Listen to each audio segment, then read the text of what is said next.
তুমি জানো চাঁদ আমাদের থেকে কত দূরে? প্রাচীন বিজ্ঞানীরা কিন্তু ত্রিকোণমিতি আর ছায়া দেখে হিসাব করতেন। চাঁদের ওপর পৃথিবীর ছায়া পড়ে, এটাই ছিল বড় সূত্র।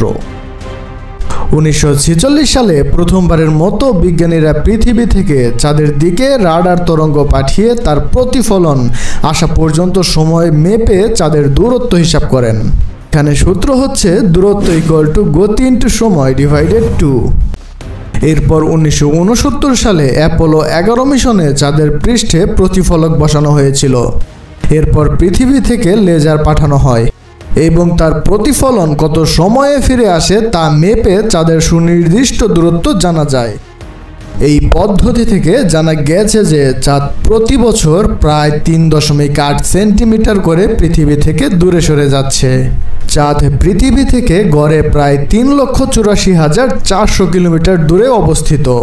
বিজ্ঞানের দুনিয়ায় এমন চমক লাগানো গল্প আরও আছে। সাবস্ক্রাইব করো।